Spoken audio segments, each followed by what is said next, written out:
సహోదరి సహోదరులారా, ప్రభువైన యేసుక్రీస్తు నామములో హృదయపూర్వక వందనాలండి. ముందుగా అంత మంచి సమయాన్ని ఇచ్చిన తండ్రి అయిన దేవునికి ప్రభువైన క్రీస్తు ద్వారా కృతజ్ఞతాస్తుతులు చెల్లిస్తున్నానండి. అందరూ బాగున్నారండి? వాక్యం చదువుకొని ప్రార్థన చేసుకున్న తర్వాత పాఠంలోనికి వెళదామండి.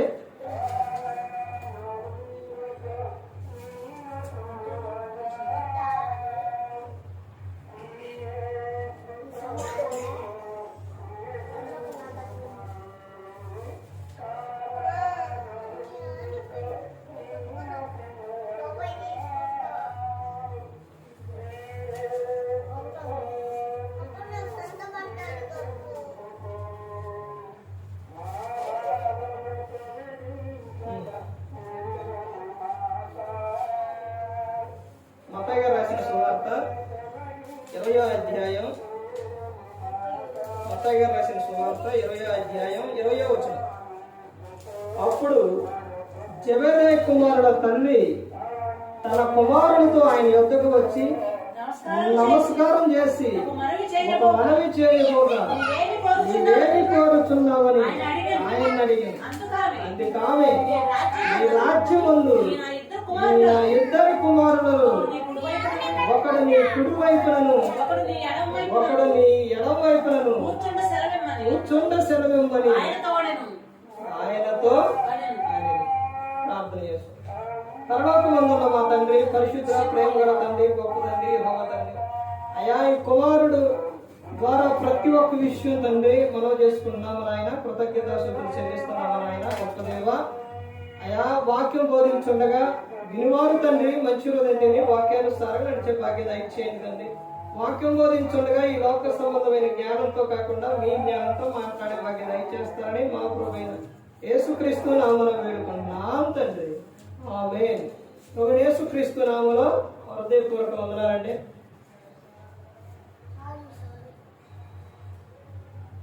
దేవుని కుమారుడు యేసుక్రీస్తు ప్రభువారు ఈ లోకానికి వచ్చిన తర్వాత పరలోక రాజ్యం సమీపిస్తుంది కనుక మారు మనస్సు పొందమని ప్రకటింప మొదలుపెట్టారు. యేసుక్రీస్తు ప్రభువారు అలా చెబుతూ ఈ లోకంలో ఆయన చేసిన ప్రతి ఒక్కటి, చెప్పిన ప్రతి ఒక్కటి కూడా చాలా విలువైన మాటలో చెప్పారు. అలాగే యేసుక్రీస్తు ప్రభువారి దగ్గరకు కొంతమంది పిల్లలను ఆయన దగ్గరకు తీసుకొచ్చారు. తీసుకొచ్చిన వారి విషయాల్లో యేసుక్రీస్తు ప్రభువారు కోపపడ్డారు అని అంటే, ఒకటి శిష్యులు పిల్లల్ని ఆటంకపరిచినప్పుడు, తర్వాత దేవాలయం అంటే మందిరాన్ని పాడు చేసే విషయాల్లో ఆ రెండు సమయాల్లోనే ఆయన కోపడ్డారు. యేసుక్రీస్తు ప్రభువారు ఆయన దగ్గరకు వచ్చినప్పుడు, ఆయన గురించి తెలుసుకున్నప్పుడు ప్రతి ఒక్కరూ ఏం కలిగి ఉంటారు అని అంటే విశ్వాసం కలిగి ఉంటారు. ఎందుకంటే ఆయన ద్వారానే పరలోకం ఉంది. ఇక్కడ జెబెదయి కుమారుల తల్లి వీళ్ళిద్దరూ కూడా యవనస్తులను ఎక్కడ తీసుకొచ్చింది అని అంటే ఆ తల్లి యేసుక్రీస్తు ప్రభువారి దగ్గరకు తీసుకొచ్చింది. అంశం ఏంటంటే, పిల్లలు యవన ప్రాయంలో తప్పిపోకుండా ఉండాలి అని అంటే, పిల్లలు యవన ప్రాయంలో తప్పిపోకుండా ఉండాలి అని అంటే ఏం చేయాలన్నదే మన గ్రంథంలో నుంచి చూస్తే, యవన ప్రాయం అనేది చాలా ప్రాముఖ్యమైనది, చాలా విలువైనది. ఈ యవన ప్రాయంలోని పిల్లలు తప్పిపోకుండా అంటే యవనస్తులు, ఈ రోజున యవనస్తులు ఎలా ఉన్నారు అని అంటే ఎంత భయంకరంగా ఉన్నారంటే చాలా భయంకరంగా ఉన్నారు. యవన బయట చూస్తే యవనం గురించి ఎక్కడ చూసినా కానీ చాలా ప్రమాదం అనేది ఉంది. పిల్లలను ఈ రోజున దేవుడు బహుమానాలకు ఇచ్చిండు. ఆ తర్వాత అందులోని ఆడపిల్ల అనగా ఆడపిల్ల పుట్టింది అని అంటే ఎంత ప్రేమగా తల్లిదండ్రులు చూస్తారంటే చాలా ప్రేమగా చూస్తారు. అల్లారు ముద్దుగా పెంచుకుంటారు. ఎంత అల్లారు ముద్దుగా పెంచుకున్న ఆడపిల్ల విషయంలో ఆ పిల్ల ఎదుగుతున్న కొద్దిగా తల్లిదండ్రి వారు చాలా ఆనందపడతారు. అలాగే ఈ రోజున ఉన్న పరిస్థితులను బట్టి చాలా భయపడుతూ ఉన్నారు. ఎందుకనంటే ఆ పిల్లల కానించి యవనస్తుల వరకు కూడా ఆడపిల్లకి స్వేచ్ఛ అనేది లేదు. ఇంకా 4 రోజులు పోతే స్వతంత్రం అంటారు. ఆగస్టు 15 అందరికీ స్వతంత్రం వచ్చిందేమో కానీ ఆడపిల్లకి స్వతంత్రం వచ్చిందా? ఎక్కడొచ్చిందండి? ఎవరికి స్వతంత్రం అంటే మందుబాబులకి, తిరిగేవాడికి, తాగేవాడికి, తినేవాడికి అందరికీ వచ్చిందేమో కానీ ఆడపిల్లకి రాలా. ఎందుకనంటే ఎప్పుడు స్వేచ్ఛగా ఉంది, ఎప్పుడు స్వేచ్ఛగా ఉంది, ఎప్పుడు ఆనందంగా ఉంది ఆడపిల్ల. చిన్న వయసులోని తర్వాత కొంచెం ఎదుగుతున్న కొద్దిగా చూడండి బయట ఎన్ని చిన్న చిన్న పిల్లల విషయాల్లో పిల్లలనే అత్యాచారాలు చేయటం భయంకరంగా ఈ రోజున జరుగుతుంది అని అంటే మగ పిల్లలని ఎంత భయంకరంగా పెంచుతున్నారు అని అంటే తల్లిదండ్రులు ఎంత భయంకరంగా పెంచుతున్నారు. ఈ రోజున వాడు అలా తయారవుతుంది కారణం అంటే తల్లిదండ్రే కారణం. పిల్లలు యవన ప్రాయంలో చెడిపోవడానికి పాడైపోవడానికి కారణం ఎవరనంటే తల్లిదండ్రులే కారణం. ఆడపిల్లనేమో చాలా మంచిగా భక్తిగా చాలా ఇదిగా పెంచుతారు, మగపిల్లలు మాత్రం వదిలేస్తూ ఉన్నారు. దేనా విషయంలో చూడండి, ఒక్క కూతురు, ఆ ఒక్క కూతురుని 12 మంది 10 మంది అన్నలు, ఆ అన్నంలోని ఆ ఒక్క ఆడపిల్ల అంటే ఎలా పెంచుతారో ఒక్కసారి ఆలోచించండి. అసలు కింద దింపే ఆస్కారం కూడా ఉండదు. ఎందుకంటే అంత ప్రేమగా పెంచి ఉంటారు వాళ్ళు. యాకోబు, లేయ, తర్వాత అన్నలు, వాళ్ళందరూ కూడా అంత ప్రేమ అనేది అది ఎప్పుడు కనపడుతుంది అంటే అదైతే వాళ్ళు ఎంత ప్రేమగా చూశారు అన్నదే గ్రంథంలో రాపించలేదు. కానీ అది ఎప్పుడు కనపడుతుంది అంటే ఆ ప్రేమ అనేది ఎప్పుడు కనపడుతుందంటే ఎవరికైనా మనం ఇష్టపడుతున్నాం అని అంటే మనకు ఆపద కానీ ప్రమాదం కానీ తను వచ్చింది అని అంటే ఆ ప్రేమ అప్పుడు అనేది బయటకు వస్తుంది. బయటికి వెళ్ళినప్పుడు ఒక వ్యక్తి రాజకుమారుడు ఆమెను పట్టుకోవడం, ఆమెను చూడటం, అవమానపరచడం, ఆమెతో శయనించడం జరిగింది. ఆ తర్వాత ఆమె జీవితం ఇదైపోయింది. అది తెలుసుకున్న అన్నలు ఆ వ్యక్తి ఎవరైతే చేశాడో రాజకుమారుడు వివాహం చేసుకున్నా కానీ ఏం చేశారు? ఆ వ్యక్తిని, ఆ నాన్న, తర్వాత ఊర్లో మొత్తాన్ని ఇచ్చేసేసారు. అంటే ఎందుకు అలా చేశాడు అంటే తండ్రి అడుగుతాడు, ఏంట్రా ఇది, ఎందుకు ఇలా చేశారు? ఇప్పుడు వాళ్ళు వచ్చి నా జనాభా ఏమో తక్కువ, వాళ్ళు ఎక్కువ, ఇప్పుడు వాళ్ళు వచ్చి ఇచ్చేస్తే నేను ఏమవ్వాలంటే నా చెల్లిని అంత ఇదిగా చేస్తారా? చూశారండి ఎంత ఇష్టం, ఎంత ప్రేమ.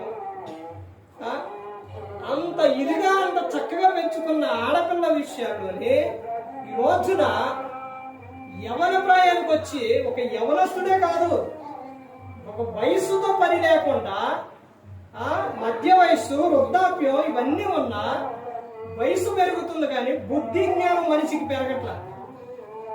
ఆడపిల్ల విషయాల్లో ఎంత భయంకరంగా ప్రవర్తిస్తున్నారనంటే బయట సమాజంలో చూస్తే ఇప్పటికి సుమారు 20,000 మందిని అత్యాచారాలు జరిగినట్టు పెంచారంట. ఎంత భయంకరమైన విషయం ఒక్కసారి ఆలోచించండి. ఈ రోజున పిల్లలు ప్రతి ఒక్కరు అంత భయంకరంగా వెళ్ళిపోతున్నారనంటే పిల్లలను ప్రభు యొక్క శిక్షలో బోధలో పెంచట్లేదు. వారిని చిన్న వయసులోనే మొక్కలోనే వాళ్ళని మంచిగా పెంచితే దేవుని గ్రంథం ఏం చెబుతుందండి? బాల్యంలోనే ప్రసంగి 12వ అధ్యాయం 1వ వచనం సృష్టికర్త స్మరణ జరగాలి. బాల్య దినములు ఎందు బాల్య దినము ఎందే సృష్టికర్త స్మరణ జరగకపోతే యవన ప్రాయానికి వచ్చేసరికి వాళ్ళు ఏమైపోతారండి? తప్పిపోతారు, లోకాశలకు వెళ్ళిపోతారు. ఆ సమయాల్లో నువ్వు వినాలని నువ్వు చెప్పాలన్నా కానీ చెప్పిన వాళ్ళు వినవు. ఈ రోజున రోడ్డు మీద కానీ ఎక్కడ చూసినా భయంకరంగా తిరుగుతున్నారు అని అంటే, తాగుతున్నారు అని అంటే, యవనస్తులు పాడైపోతున్నారు అని అంటే, ఇప్పుడు చూడండి, స్తంభాలకు ఇది వరకే వృద్ధాప్యంలో వచ్చిన వారు వారు ఆయుష్కాలం పూర్తి చేసుకొని వెళ్ళిపోయిన వారు కుటుంబం ఉండేవి. కానీ ఇప్పుడు యవనస్తులు కుటుంబలే. ఎందుకనంటే ప్రసంగి 7వ అధ్యాయం 17వ వచనం అధికముగా దుర్మార్గ పనులు చేయకు, బుద్ధిహీనంగా తిరగకు, నీ కాలానికి ముందు నువ్వు ఎలా చనిపోదు అని చెబుతుంది. అంటే వాళ్ళు ఆ స్థితికి రావడానికి కారణం ఎవరు అని అంటే తల్లిదండ్రి. వీరు సరైన రీతిలో లేరు కాబట్టి, సరిగా వారికి దేవుని వాక్యాన్ని చెప్పలేదు కాబట్టి వారు ఆ స్థితిలో ఉండిపోతున్నారు. ఈ రోజున ఇప్పుడు మనం బైక్ వేసుకొని వెళుతామండి. వెళుతున్నప్పుడు మనం మంచిగా వెళుతున్న ఎదుట ఉన్న వారు వారి ఇష్టానుసారంగా వచ్చి బైక్ని గుద్దితే తగిలిస్తే అది మంచిగా వెళుతున్న వ్యక్తికి కూడా ప్రమాదమే, ఇద్దరికి ప్రమాదం. అలాగే ఈ రోజున పిల్లల విషయాల్లో, ఆడపిల్లల విషయాల్లో ఎంతో ప్రేమగా పెంచుకున్నప్పుడు ఎంతో విధంగా దేవుని పట్ల భయము భక్తిలో పెంచుకోకుండా ఉన్న మగపిల్లల విషయంలోని వాళ్ళు ఆ విధంగా ప్రవర్తించినప్పుడు ఈ తల్లిదండ్రులు ఎంత బాధపడతారో ఒకసారి ఆలోచించండి. ప్రతి ఒక్కరు గమనించుకోవాలి. ఇదిగో నీ దేవుడు నీకు బహుమానాన్ని ఇచ్చిండు, ఆ బహుమానాన్ని ప్రభు యొక్క శిక్షలో బాధలో పెంచుకోవాలి. అలా పెంచుకోవాలని ఇప్పుడు చదవబడిన ఈ వచనంలోని ఈ అధ్యాయంలోని ఆ తల్లి కోరుకున్న విధానం ఏమిటంటే, ఒకరు పరలోకంలో ఉండాలి అంటే ఇద్దరు ఉండాలి. ఎక్కడ ఉండాలంటే ఒకరు కుడి వైపునను ఒకరు ఎడమ వైపునను ఆయా నీ పక్కన ఉండాలని యేసుక్రీస్తు ప్రభు దగ్గరకు తీసుకొచ్చి ఆ తల్లి అడుగుతుంది. తర్వాత గ్రంథములోని ఈ లోకంలో ఒక తల్లి జాగ్రత్తలు చెబుతుంది. ఎలాంటి జాగ్రత్తలు చెబుతుంది అని అంటే చూడండి, కొన్ని మనం విషయాలు చూస్తే సామెతల గ్రంథం 1వ అధ్యాయం తల్లి పిల్లలకు చెప్పుకోవాల్సిన విషయం ఇలా చెప్పుకున్నప్పుడు ఎవరి ప్రాయానికి వచ్చినప్పుడు తప్పిపోకుండా ఉంటారు. సామెతలు 1వ అధ్యాయం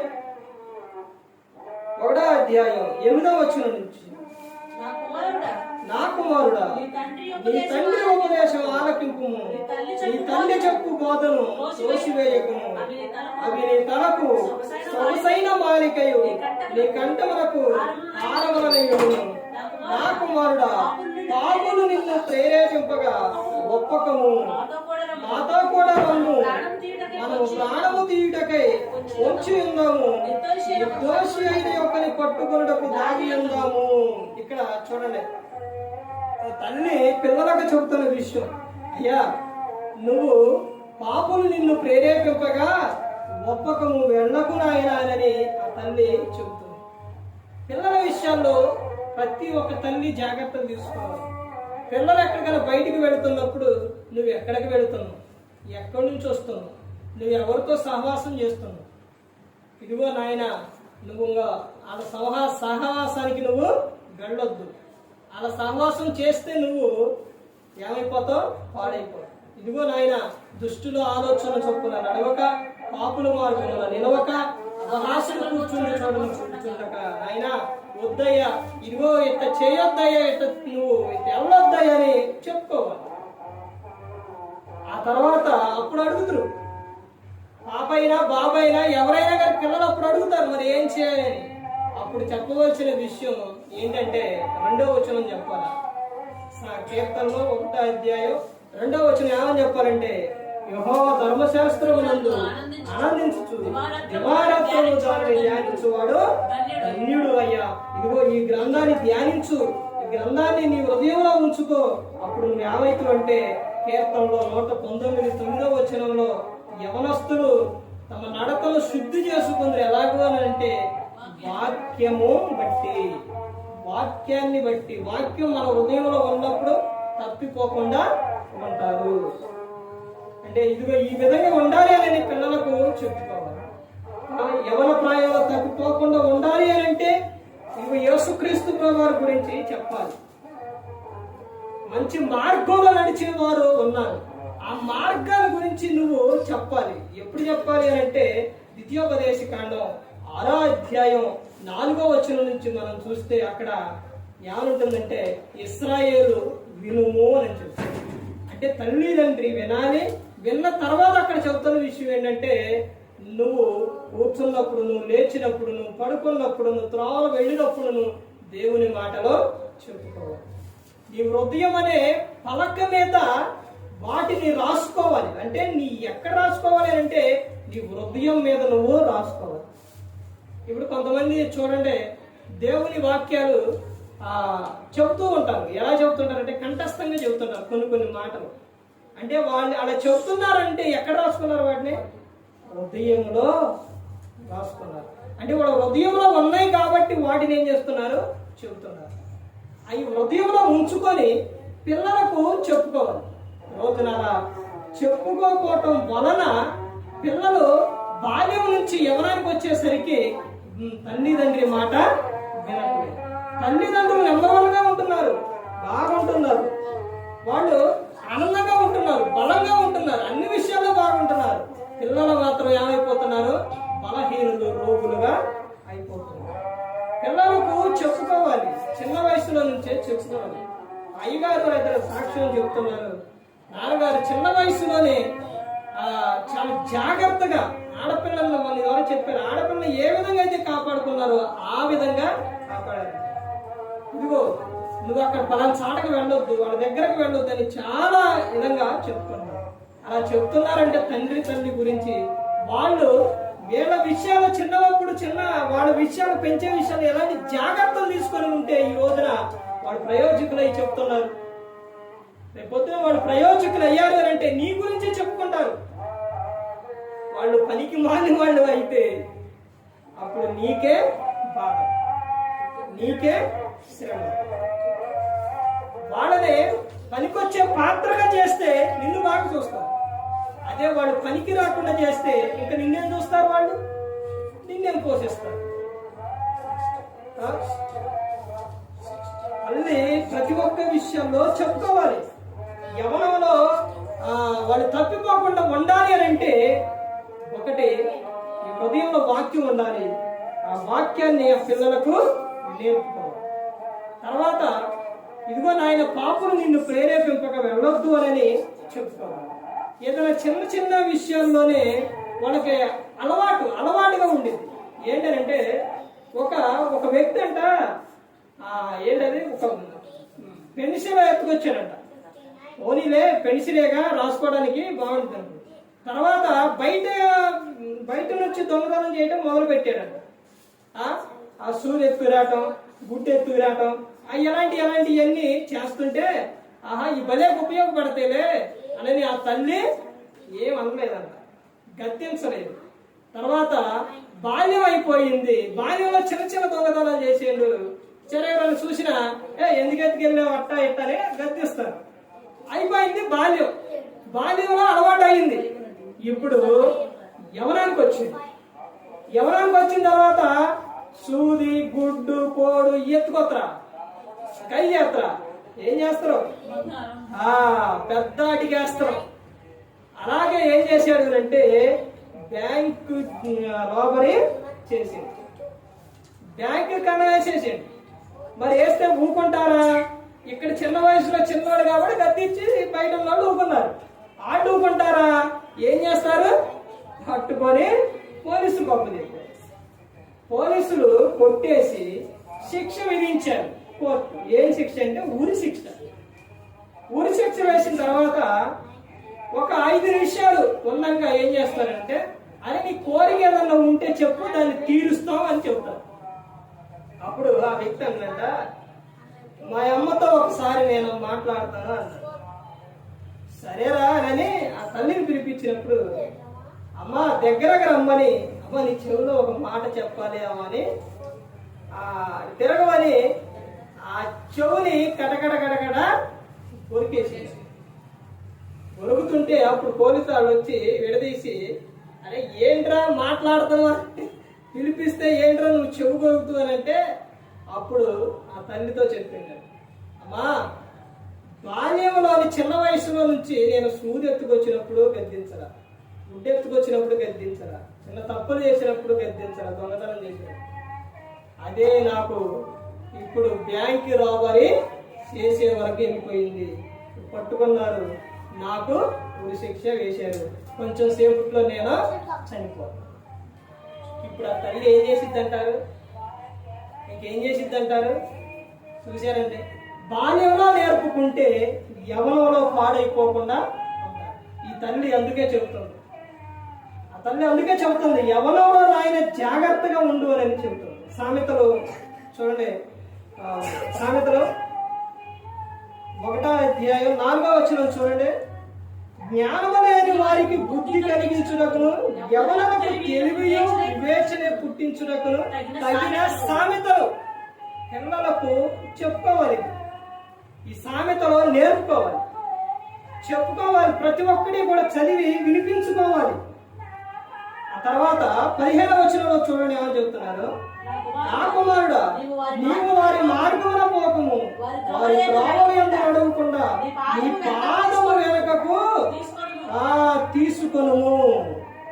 కీడు చేయుటకై వారి పాదముల పరిగెత్తును, నరహత్య చేయుటకై వారు త్వరపడుచుందురు. ఇలాంటి జాగ్రత్తలు చెప్పుకోవాలి. ఇదిగో ఈ పలానా చాటకి నువ్వు వెళ్ళకూడదు, వాళ్ళ స్నేహానికి నువ్వు వెళ్ళకూడదు, చేస్తే నువ్వేమైపోతావు, పాడైపోతావు అని అలా చెప్పుకున్నప్పుడు నీ బిడ్డలు చక్కగా దేవుని పట్ల భయం భక్తి కలిగి ఉంటారు. నువ్వు దేవుని యొద్దకు తీసుకురాకుండా, దేవుని మాటలు చెప్పకుండా, నువ్వు ఇంటర్ చదివించి, తర్వాత డిగ్రీ చదివించి, తర్వాత వారికి జాబు తెప్పించి, ఇవన్నీ చేసినా కానీ వారు ఏమైపోతారు, తప్పిపోతారు. లోకాశలు వస్తాయి, లోకాశలు వస్తాయి. నువ్వు ఎంత చదివించి జాబు తెప్పించినా ఏం చేస్తారు, లోకాశలు వస్తాయి. నిన్ను సరిగనేది చూడరు. కానీ వారు నిన్ను చూడాలి అని అంటే, నిన్ను పట్టించుకోవాలి అని అంటే, నువ్వు వారిని దేవుని మందిరానికి తీసుకురావాలి. ఆ తర్వాత దేవుని మందిరానికి తీసుకొచ్చి నువ్వు తర్వాత చదివించు, వాడని మంచి జాబు తెప్పించు. ఇటు నిన్ను దేవుని భయం ఉండిద్ది కాబట్టి, దేవుని వాక్యం ఉండిద్ది కాబట్టి వాళ్ళు ఏం చేస్తారంటే నిన్ను సన్మానిస్తారు. ఎందుకని సన్మానిస్తారు?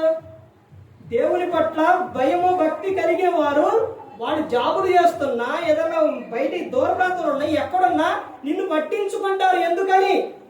ఎందుకనంటే వాక్యం వాళ్ళ హృదయంలో ఉండిద్ది. ఏముండిద్ది? తల్లిదండ్రులను సన్మానిస్తే భూమి మీద దీర్ఘాయుష్మంతులు అవుతారు అని. ఈ తల్లిని దూషించకూడదు, వారిని ఏం చేయాలి? ప్రేమించాలి.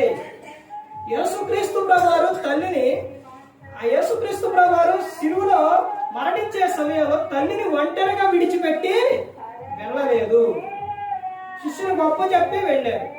ఇదిగో ఈ విషయాలన్నీ వాళ్ళ హృదయంలో ఉంటే వాక్యం, అప్పుడు మిమ్మల్ని ఏం చేస్తారు? ప్రేమగా చూస్తారు. ఈ రోజున చూడండి, ఎంతో చదివించి, మంచిగా చదివించి, జాబులు తెప్పించి, అన్ని తెప్పించి, ఇల్లు కట్టించి, ఇవన్నీ ఇచ్చిన వారి జాబులు రాగానే వివాహం ఏం చేస్తున్నారు? వీరిని బయట పెట్టేస్తారు. కారణం ఏమిటి అని అంటే, నువ్వు వారికి అన్ని ఇచ్చిను, మంచి చదువు చదివించును, ఉండటానికి మంచి గృహం కట్టించును, కానీ దేవుని జ్ఞానం, దేవుని భయం వారికి నేర్పల. చిన్న వయసులో నుంచి దేవుని భయం నువ్వు నేర్పలేదు కాబట్టి ఇప్పుడు నిన్నేం చేస్తున్నారు చూడండి. దేవుని భయం ఉన్నవారు, దేవుని యొక్క బోధలో శిక్షణ వారు ఉన్నప్పుడు ఏం చేస్తారంటే మిమ్మల్ని ప్రేమగా చూస్తారు. వాళ్ళు ఏ స్థితిలో ఎలా ఉన్నా కానీ నిన్ను మాత్రం ప్రేమగా చూస్తారు. ఈ రోజున పిల్లలను మగపిల్లల విషయాల్లోనే తండ్రి తల్లి వీడు చేస్తున్న విధానం ఏంటంటే వాడు తప్పు చేస్తున్నా గద్దించట్ల. అలా గద్దించినప్పుడు ఏం జరుగుతుందని అంటే వారు యవనానికి వస్తున్నప్పుడు నీ మాట వినరు.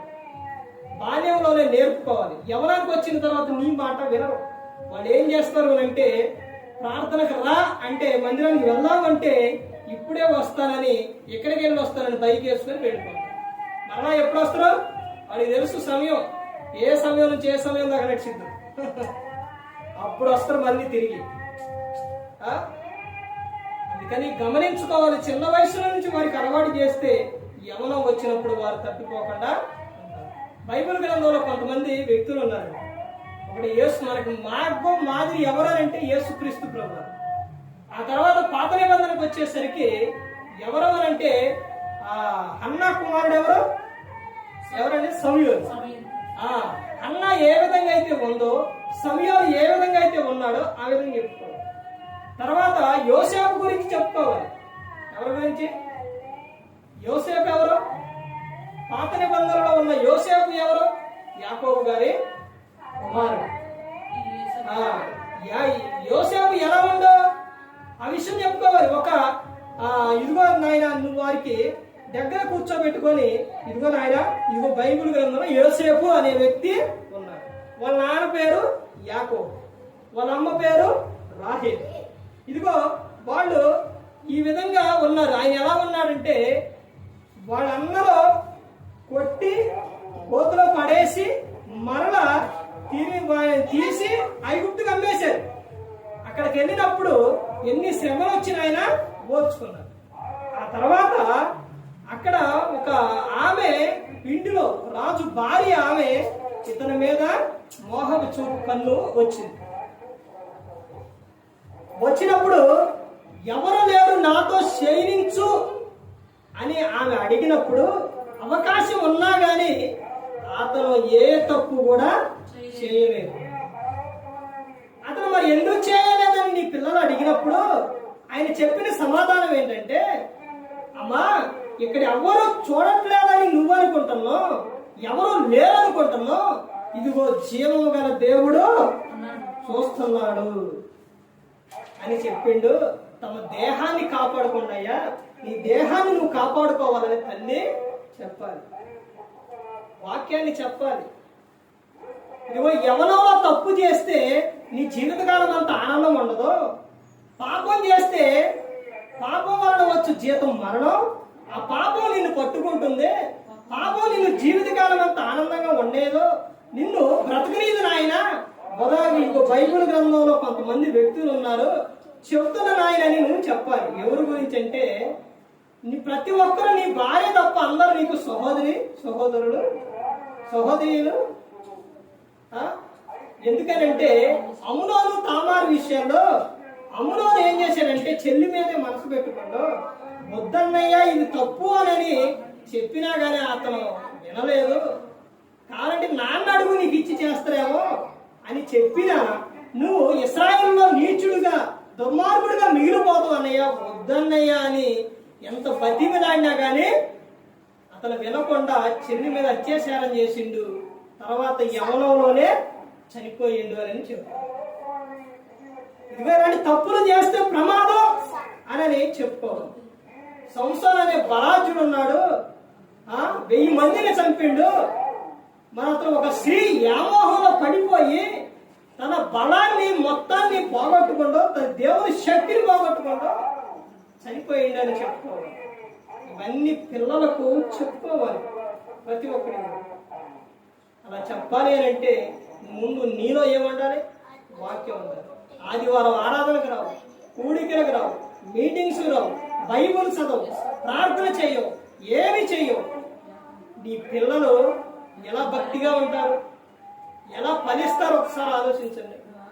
ఇప్పుడేమో నువ్వు వాళ్ళనేమో దేవుణ్ణి దగ్గరకు తీసుకురావు, దేవుణ్ణిలో పెంచో. తర్వాత యవ్వనం వచ్చిన తర్వాత అయ్యో తాగుతున్నారే, తిరుగుతున్నారే, ఎట్టయిపోతున్నారే అప్పుడు ఏడుస్తారు.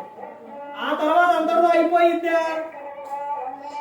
బాల్యంలో పెంచకపోతే యవనం వచ్చేసరికి యవనమును తర్వాత వృద్ధాప్యంలో మధ్య వయసు ఉంది. ఇప్పుడు నువ్వు ప్రభు యొక్క శిక్షలో బోధలో వాళ్ళని పెంచకుండా యవనం వచ్చింది,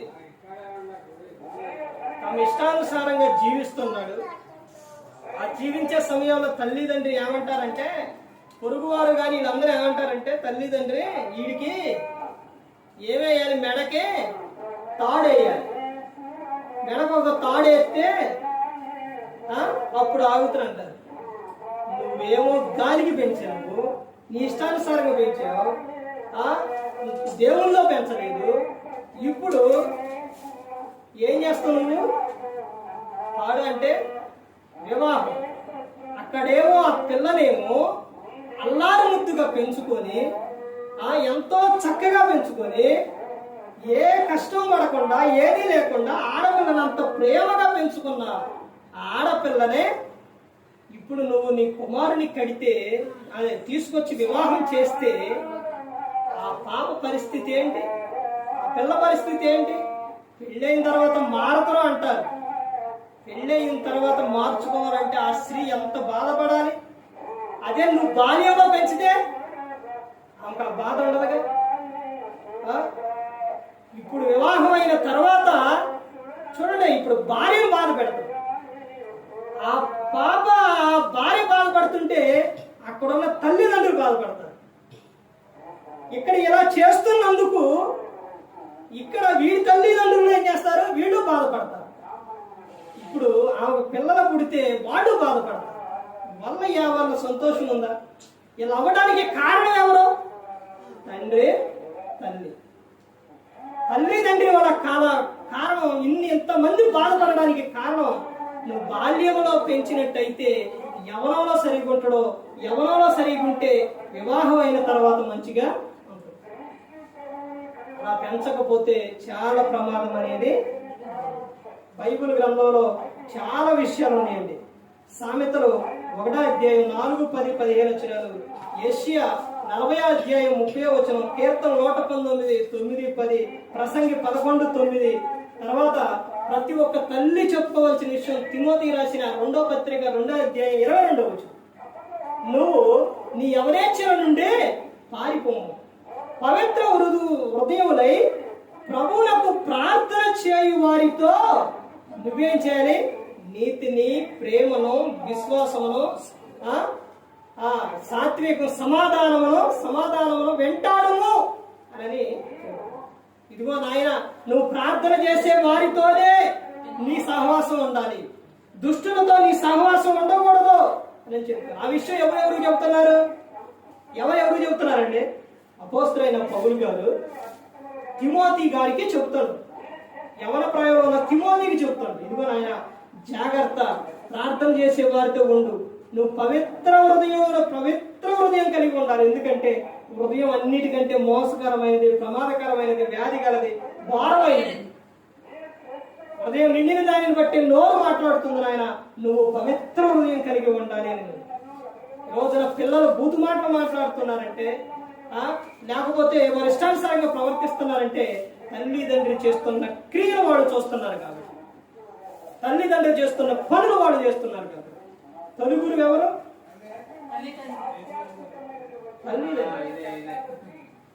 తొలిగురు ఎవరు? తల్లిదండ్రి. దేవుడు పరిశుద్ధుడు.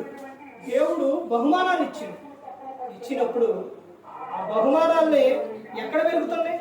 ఎవరితో సహవాసం? నీతోనే సహవాసం. నీ సహవాసంలో పిల్లలు పెరుగుతున్నారు. అంటే మొదటిగా తల్లిదండ్రి దేవుని గురించి చెప్పుకోవాలి. అదే చెప్తున్నారు ఇక్కడ. ఏమని చెప్తున్నారంటే, తొలి గురువు ఎవరు అని అంటే నువ్వే. అందుకని నువ్వే ఏం చేయాలి అంటే, వారిని చిన్న వయస్సులో నుంచి దేవుని మాటలు, దేవుని జ్ఞానం నువ్వేం చేయాలంటే వారికి నువ్వు ఎక్కించాలి.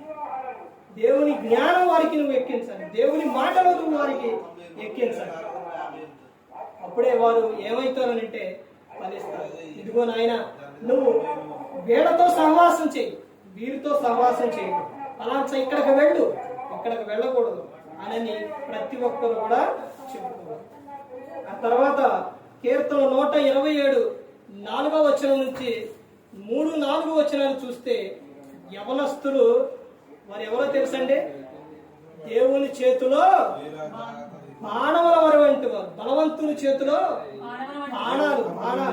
కానీ ఈ రోజున బాణాలుగా లేరు, బలహీనులుగా రోగులుగా మారిపోతున్నారు యవనస్తుల పిల్లలు. తమ కాలానికి ముందే యవన ప్రాయం మొత్తం పాడు చేసుకున్నారు. ప్రతి ఒక్క యవనస్తుడు పడిపోయేది ఎక్కడనంటే ఎందులోనంటే 3 విషయాలు ఉన్నాయి. ఒకటి శరీరాశ, నేత్రాశ, చెవడం. ఇందులో ప్రతి యవనస్తుడు పడిపోయేది ఎక్కడనంటే వీటిలో ఏది అంటే నేత్రాశలో పడిపోతారు ప్రతి ఒక్కరు. ఆ నేత్రాశలో పడిపోకుండా పిల్లల్ని కాపాడుకోవాలి అంటే యేసుక్రీస్తు ప్రభువు చెప్తున్నారు. విషయం ఏంటంటే ఇదిగో ఒక స్త్రీని మోహం చూపుతో చూసి ప్రతివాడు అప్పుడే ఆ ఉదయములందు విచారించును అని చెప్పిన మాట పిల్లలకు చెప్పుకోవాలి. తర్వాత యోబు గ్రంథం 36:14 ప్రసంగి 7:15 ఇలా ప్రతి ఒక్కటి కూడా గ్రంథం అనేది ప్రతి ఒక్కటి కూడా చూపిస్తుంది. పిల్లలను సామెతలో 22:6 బాలుడు నడవలసిన త్రోవను వాడికి నేర్పుము, వాడు పెద్దవాడైనప్పుడు దాని నుండి పుట్టినట్లో నెమ్మరుండిద్ది. అక్కడ ఏమనిండిద్దంటే వృద్ధుడైనప్పుడు అప్పుడు వరకు తొలగిపోడండి. మీరు ఆనందంగా సంతోషంగా ఉండాలి అని అంటే ఈ పిల్లలను ప్రభు యొక్క శిక్షణ బోధలో పెంచుకోవాలి. అలా పెంచుకున్నప్పుడే బాల్యంలో పెంచుకున్నప్పుడు యవనంలో తప్పిపోకుండా ఉంటారు. గ్రంథంలో చాలా విషయాలు చెబుతున్నాయి, చాలా విషయాలు కోడ్ చేస్తున్నాయి, చాలా విషయాలు ఉన్నాయి. ఇవన్నీ చదువుకున్నప్పుడు ఈ గ్రంథంలో మాటలు వాళ్ళ హృదయంలో ఎక్కించినప్పుడు వాళ్ళు కూడా దినదినము ఫలించి అభివృద్ధి చెందుతారు. అలా పెంచకపోతే ఏం జరుగుతుందంటే పాతాళం అప్రమితముగా నోరు తెరుచుకొని ఎవరు మింగుదలని చూస్తుందంట. ఇప్పుడు ధనవంతుడు లాజరు విషయాల్లో వచ్చేసరికి ధనవంతుడు తన ఇష్టానుసారంగా జీవించిండు. తర్వాత పాతాళంలో యాత్ర పడుతూ తండ్రి అయిన అబ్రహామా అని కేక వేసి అతను చెబుతున్న విషయం ఏంటంటే తండ్రి అయిన అబ్రహామా పంపించు, చిటికిన వేలుతో నా నేలక మీద వేస్తే చెప్పినప్పుడు తర్వాత ఇక్కడ వారు అక్కడ వారు ఇక్కడికి రారని చెప్పి తర్వాత అతను ఏం చెబుతాడు అంటే ధనవంతుడు ఏమడుగుతాడంటే అయ్యా ఇదిగో భూలోకంలో నాకు 5 సహోదరులు ఉన్నారు, ఒక్కసారి నన్ను అక్కడ పంపించు, ఇక్కడ ఎంత భయంకరంగా ఉందో నేను అక్కడ చెబుతాను నాయన, మృతుల నుండి ఒకడు లేచి వెళితే వింటారు అని అంటే అప్పుడు అబ్రహాం గారు ఏం చెబుతారంటే ఆయన ఇక్కడ నుంచి వెళ్ళటం కుదరదు కానీ అక్కడ ఏలియా మోషే అనే ప్రవక్తలు వాళ్ళు ఉన్నారు, వాళ్ళ మాట వింటే బ్రతుకుతారు, పరలోకం వెళతారు, వినకపోతే నీకు నాగే నరకంలో పాతాళంలో యాత్ర పడతావు. నువ్వు మృతుల్లో నుంచి లేచిపోయినా చెప్పినా ఈ నంబరు వినరు, వాళ్ళ మాట వింటే బ్రతుకుతారు అని చెప్పి యవనస్తులు ప్రతి ఒక్కరు కూడా ఈ రోజున ప్రతి ఒక్క తల్లి తండ్రి జాగ్రత్తలు తీసుకోవాలి. ఎందుకనంటే నీ కుమారుణ్ణి నువ్వు దేవుణ్ణిలో పెంచకపోతే నువ్వు బాధపడమే కాక మీ కుటుంబం బాధపడటం కాక ఇతరుల ఉన్న బయట కుటుంబాలు కూడా ఏమవుతున్నాయి బాధపడుతుంది. ఎందుకనంటే ఈయన్ని ఎలా తయారైతురంటే మూర్ఖంగా మూర్ఖుడుగా భయంకరంగా తయారైతురు. ఇక్కడ నీ మాట వినడం బయట ఉన్న వారిని బాధ పెడుతూ ఉంది. ఆ తర్వాత బయట బాధ పెడితే ఊకుంటారా? ఊకోరు. ఏం చేస్తారు? దొరికితే చితకబోస్తారు. బాధిన తర్వాత ఏం చేస్తారు? పోలీస్ స్టేషన్ గొప్ప చెప్తారు. గొప్ప చెప్పిన తర్వాత ఏం చేస్తారు? అక్కడ శిక్ష చేస్తారు. అదంతా కాకుండా నువ్వు పారిపోవాలి అని అనుకుంటే ఏం చేస్తారు? కాల్చి చంపేస్తారు. ఊకోరు. తప్పు చేసిన వారి పరిస్థితి ఎంత భయంకరంగా ఉందో బయట చూస్తున్నారుగా. ముందు బైబిల్ గ్రంథంలో చూసాం ఏమైపోయారు? తప్పు చేసిన వారు తమ కాలానికి ముందే వెళ్ళిపోయారు. అలాగే లోకంలో కూడా అదే పరిస్థితి. పాపం ఎవరిని కూడా వదిలిపెట్టారు. అపవాది ఏం చేస్తారంటే ముందు ఆనందాన్ని సంతోషాన్ని అవన్నీ చూపిస్తారు. చూపించిన తర్వాత నీకు బాధలు వచ్చిన తర్వాత అబ్బా ఈ బాధ తట్టుకోలేకపోతున్నా ఏంటిదని అంటే చచ్చిపో అంటాడు. అంతే, చచ్చిపోయాక ఇంకెందుకు నువ్వు అని చెప్పేది అదే. ఈ రోజున ప్రతి ఒక్కరు గమనించుకోవాలి విషయం ఏంటంటే వాళ్ళు ఏదైనా యవన ప్రాయం బాల్యంలో పెంచుకోకుండా యవనానికి వచ్చిన తర్వాత చాలా మంది చేస్తున్న విధానం ఏంటంటే వారు ఏదైనా తప్పు చేసి వచ్చినప్పుడు లేదా తెలిసినప్పుడు తల్లిదండ్రులు అనే విషయం ఏంటంటే ఎందుకు బతుకుతున్నావురా, ఎందుకు బతుకుతున్నావురా, తాగి చావరానంటే వాళ్ళు ఏం చేస్తారు? అప్పుడు వెళ్ళి ఏదైనా తాగి చనిపోతుంది, లేదా ఉరి పెట్టుకొని చనిపోతుంది, దీనికి ఏదైనా పడి చనిపోతుంది. ఎందుకైనా నీకు బహుమానాలు దేవుడు ఇచ్చింది? ఒక్కసారి ఆలోచించండి. ఆ మాటలని వారిని చంపుకోవడానికే. అదే నువ్వు చిన్న వయసులో ప్రభు యొక్క శిక్షణ బోధలో పెంచుకుంటే వారు యవనానికి వచ్చినప్పుడు తప్పిపోకుండా అలాంటి ప్రమాదాలకి వారు వెళ్ళిపోకుండా ఉంటారు. కానీ ప్రతి ఒక్కరు గమనించుకోవాలి, ప్రతి ఒక్కరు తెలుసుకోవాలి. ఈ రోజున ఒక సంఘంలో కూడా యవనస్తులు ఎలా ఉండాలి అన్నది వాక్యం చెప్పాను. ఈ రోజున ఇక్కడ చెబుతున్న విషయం ఏంటంటే పిల్లలు యవన ప్రాయంలో తప్పిపోకుండా ఉండాలి అని అంటే నువ్వేం చేయాలన్నదే కొన్ని విషయాలు చూసాము. ఇంకా కొన్ని విషయం ఇంకా కావాలంటే ఈ గ్రంథాన్ని చదివితే ఇంకా ప్రతి ఒక్కరి కూడా అర్థమవుతుంది. ఏ ఒక్కరు నశించి నరకానికి వెళ్ళిపోకూడదని యేసుక్రీస్తు ప్రభువారు శిలువలో అందరి కోసం ప్రాణం పెట్టారు. ఆయన శిలువకు వెళుతున్నప్పుడు ప్రతి ఒక్క తల్లికి ప్రతి ఒక్కరికి గుర్తు రావాల్సిన విషయం ఇది ఏంటంటే యేసుక్రీస్తు ప్రభువారిని శిలువ తీసుకెళ్ళేటప్పుడు అక్కడ ఉన్న స్త్రీలు రొమ్ము కొట్టుకొని ఏడుస్తూ ఉంటారు. ఏడుస్తూ ఉన్నప్పుడు ఆ సమయంలోని యేసుక్రీస్తు ప్రభువారు చెప్పిన విషయం, అమ్మా నా నిమిత్తం కాదు మీ నిమిత్తం, మీ పిల్లల నిమిత్తం ఏడవండి, నా కోసం ఎందుకమ్మా ఏడుస్తారు?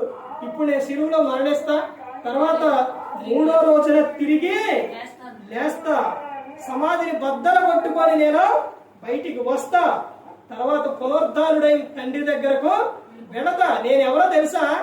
మరణాన్ని జయించి మృత్యుంజయుడిని నేను. నా గురించి కాదమ్మా మీరు బాధపడేది, నా గురించి కాదు ఏడ్చేది, మీ పిల్లల కోసం ఏడుకోండి, ఈ పిల్లల నిమిత్తం ప్రార్థన చేయండి. యోబు గారు నిత్యం ఏం చేశారో తెలుసండి? యోబు గ్రంథం చదివారంటే నిత్యం పిల్లల నిమిత్తం ఏం చేశారు? దహన బలులు అర్పించారు. ఎందుకు అర్పించారు? హృదయంలో ఏమన్నా పాపం చేశారేమోనని, దేవుని దూషించారేమోనని. అంటే హృదయంలో పాపం అంటే అక్కడ ఉన్నవారు ఎవరు? బయట ఉన్న వ్యక్తులు కాదు, 3 సిస్టర్స్. అంటే ఈ హృదయంలో ఏమైనా తప్పుడు ఆలోచనలు వచ్చినాయేమోనని వాళ్ళ నిమిత్తం దహన బలులు అర్పించిండు యోబు. మరి ఈ రోజున నీ కళ్ళ ముందే తప్పులు చేస్తున్నారు, నీ కళ్ళ ముందే పోలు అసభ్యకరమని చూస్తున్నారు, నీ కళ్ళ ముందే అబద్ధాలు ఆడుతున్నారు, నీ కళ్ళ ముందే తప్పులు చేస్తున్నారు. ఇన్ని చేస్తున్నా నువ్వేం చేస్తున్నావు? చిన్న పిల్లలండి సరదా, ఇప్పుడు కాకపోతే ఎప్పుడు, వాళ్ళకేం తెలుసు? చిన్న పిల్లలు అనుకుంటున్నావు నువ్వు. వార్తలో చూస్తున్నారండి, సేవకుడు చెప్పిండు, నేను చూడలే కానీ సేవకుడు చెప్పిండు వేరే చిన్న పిల్లనే 3 పిల్లలు, ఇద్దరేమో 9th క్లాసులో చెప్పారు. 9th క్లాస్ చదివే ఇద్దరు, ఒక ఆయన 10th క్లాస్ అంట. ఆ పాపని పట్టుకొని హింసించి అత్యాచారం చేసి తర్వాత గోలిపట్ట కట్టేసి అక్కడ దానిపైన రాయి కట్టి కాలు వదిలిపెట్టేసాడు. ఇప్పటికి కూడా ఆచూకీ దొరకలేదు. ఆ 3 చితకబాతున్నారు. చితక బాధినా కానీ వాళ్ళు చెబుతున్న విషయం ఏంటంటే దొరకదు, ఆ శవం దొరకదు అంటున్నారు. వాళ్ళు చూసారండి, వాళ్ళు ఆ విధంగా తయారవడానికి కారణం ఏంటి? ఎంత వయసు వాళ్ళదే? చిన్న వయసే. చూసారండి, చిన్న వయసులోనే ఎంత భయంకరమైన వెళ్ళిపోతున్నారు. ఫోన్లో అసభ్యకరమైన చూడటం. ఇదివరకే పిల్లల్ని 5-6 9 మందిని 10 మందిని ఒక తల్లి కనేది. వాళ్ళు ఎలా పెంచిందండి? ఫోన్లు ఇచ్చే పెంచారా? ఈ రోజున 1, 2, 3 పుట్టంగానే ఏం చేస్తున్నారు? ఫోన్లు ఇచ్చేస్తున్నారు. ఫోన్లు ఇచ్చేసి ఆ ఫోన్లు అసభ్యకరమన్నీ చూడటం భయంకరమైన స్థితికి వెళ్ళిపోతుంది. ఎంత భయంకరం అండి! ఫోన్ చూస్తే నీ పిల్లలు బ్రెయిన్ పాడైపోతుంది, కళ్ళు పాడైపోతుంది. ముందు తమ దేహాన్ని పాడు చేసుకుంటాడు, తర్వాత వాడిని తన ఇష్టానుసారంగా జీవించేస్తాడు. ఇదిగో వారు ఈ విధంగా ప్రవర్తిస్తున్నారు కాబట్టి వారి నిమిత్తం ఏడు, వారి నిమిత్తం ప్రార్థన చేయి, వారికి చెప్పు. అని చెబుతున్నారు. అదే యేసుక్రీస్తు ప్రభు ఏడవని చెప్పిన విషయం ఏంటంటే ప్రార్థన చేయి వారి కోసం. రేయి మొదటి జామున లేచి ప్రార్థన చేయి, కన్నీటితో ప్రార్థన చేయి. ఎందుకనంటే నీ పిల్లలు మూర్ఛిల్లి పోకుండా వారి నిమిత్తం నువ్వేం చేయాలి? ప్రార్థన చేయాలి. ఒకటి వాక్యం చెప్పాలి, రెండు ప్రార్థన చేయాలి. ఇవేమి చెప్పుకోకుండా ఏమి చేయకుండా ఓనినే చిన్నపిల్లలు అండి, వాళ్ళు ఆడుకుంటున్నారు అండి, ఏం కాదులని వదిలేస్తే ఆ బాల్యంలోనే ఆ బాల్యం నుంచి యవ్వనానికి వస్తారో, తర్వాత లోకాశకు వెళ్ళిపోతారో, తర్వాత పాడైపోతారో, దేహాన్ని ఇచ్చి వెళ్ళిపోతారు. ఎంత భయంకరం! వాళ్ళొచ్చి వీళ్ళొచ్చి ఏం పిల్లలు భలే పిల్లలకి అన్నారంటే అప్పుడు నీకు ఎలా ఉంటుంది? ఎవరి పిల్లలు వీళ్ళు? ఎంత మౌనంగా ఉన్నారు, ఎంత చక్కగా ఉన్నారండి, అదే ఎంత మంచి పేరు. భలే పిల్లలకి అన్నారులే, భలే పెంచారులే అని అంటే అదే ఎలా ఉంటుంది? ఒక్కసారి ఆలోచించి. ఇవన్నీ ఎవరి చేతిలో ఉన్నాయండి? తల్లిదండ్రుల చేతిలోనే ఉన్నాయి. దేవుడు ఏం చెప్పిండు? గ్రంథంలో రాపించి ఇచ్చింది, ఎలా ఉండాలో చెప్పారు. అని ఇవన్నీ నేర్పుకున్నప్పుడు నీ కుటుంబం బాగుంటుంది, పిల్లలు బాగుంటారు, సంతోషంగా ఉంటారు. లేకపోతే వాళ్ళకి వివాహం చేసిన తర్వాత వాళ్ళ కుటుంబం కూడా ఆనందంగా ఉంటుంది, వాళ్ళ కుటుంబం కూడా బాగుంటుంది. కీర్తన 128వ కీర్తన అదేగా ఉందండి. ఇంటి యజమానుడు దేవుని పట్ల భయభక్తులు కలిగి ఉంటే కలిగే ఉండే ఆశీర్వాదాలు అక్కడ నీ పిల్లలను నువ్వు చూచదవనని చెబుతున్నారు. అంటే ముందు దేవుని పట్ల భయం భక్తి కలిగి ఉంటే పిల్లలు చూస్తూ ఆశీర్వాదం ఉందని చెప్తాను. అది ప్రతి ఒక్కరు గమనించుకోవాలి. ఎవరో కూడా నశించే నరకానికి వెళ్ళిపోకూడదని యేసుక్రీస్తు ప్రభువు ఈ లోకానికి వచ్చి మనందరి కోసం సిలువలో ప్రాణాలు పెట్టారు. ప్రతి ఒక్కరు కూడా దేవుని యందు భయభక్తులు కలిగి పరిశుద్ధాత్మ మాట ఇంటూ హృదయ శుద్ధిని కాపాడుకుంటూ క్రీస్తుని పోలే నడుచుకున్నప్పుడు లోకం విడిచిన పరలోకానికే చేరుకుంది. మరి ఈ విధంగా నిలబెట్టి మాట్లాడించిన తండ్రి అయిన దేవునికి కృతజ్ఞతాస్తుతులు చెల్లిస్తూ ఇంతవరకు శ్రద్ధగా ఉన్న మీకు ప్రభు పేట నా హృదయపూర్వకంగా చెల్లిస్తూ ఈ మాటలు అందరికీ వందనాలు.